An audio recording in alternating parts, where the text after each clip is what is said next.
नमस्कार, मी अनुश्री. आपण पाहत आहात गौरव प्रकाशन न्यूज. आजची ठळक बातमी. दारव्हा शहरात विदर्भ मंडल यात्रेचे भव्य स्वागत करण्यात आले असून ओबीसी जनगणनेच्या मागणीला उत्स्फूर्त आणि भक्कम पाठिंबा देण्यात आला. या कार्यक्रमात ओबीसी समाजातील विविध मान्यवर, कार्यकर्ते आणि नागरिक मोठ्या संख्येने सहभागी झाले. भारत सरकारकडून देशभरात जनगणनेचा कार्यक्रम सुरू असताना इतर मागासवर्गीय अर्थात ओबीसी समाजासाठी स्वतंत्र जातीनिहाय जनगणनेचा रकाना समाविष्ट करण्यात यावा या प्रमुख मागणीसाठी सकल ओबीसी महामोर्चाच्या वतीने चंद्रपूर येथून विदर्भ मंडल यात्रेचे आयोजन करण्यात आले आहे. ही यात्रा विदर्भातील 11 जिल्ह्यात जनजागृती करत असून काल तिचे दारव्हा शहरात आगमन झाले. दारव्हा येथील जिजामाता चौक अर्थात गोळीबार चौक येथे ओबीसी कृती समिती दारव्हा यांच्या वतीने यात्रेचे भव्य स्वागत करण्यात आले.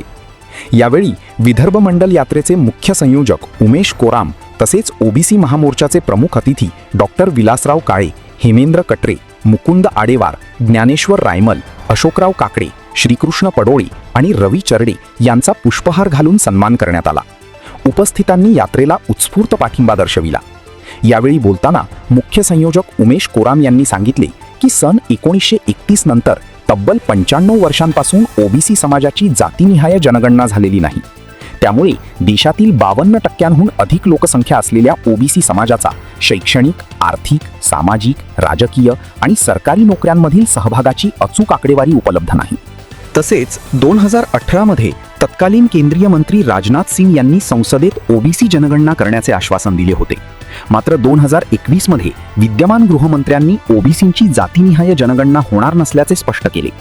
हा निर्णय संविधानाने दिलेल्या अधिकारांवर गदा आणणारा असून ओबीसी समाजावर अन्याय करणारा असल्याची भूमिका त्यांनी मांडली. कार्यक्रमात उपस्थित मान्यवरांनीही ओबीसींची स्वतंत्र जातीनिहाय जनगणना झाल्यास लोकसंख्येच्या प्रमाणात अर्थसंकल्पीय तरतूद करावी लागेल आणि त्याचा लाभ ओबीसी समाजातील वंचित, गरजू व गरीब घटकांना होईल असे मत व्यक्त केले. या कार्यक्रमात गजाननराव देऊळकर, गणेशराव निमकर, नंदकिशोरराव जिरापुरे, गणेशराव पाचगडी आणि काळेसर यांनी मान्यवरांचे पुष्पहार घालून स्वागत केले. डॉक्टर मनोज राठोड यांनी आपले विचार व्यक्त करून यात्रेला जाहीर पाठिंबा दिला. कार्यक्रमाचे संचलन सेवानिवृत्त मुख्याध्यापक व शिक्षक संघटनेचे सचिव गजाननराव देऊळकर यांनी केले. आपल्या मनोगतात त्यांनी ओबीसी समाजाने जनजागृती करून सर्व घटकांनी एकत्र येण्याचे आवाहन केले.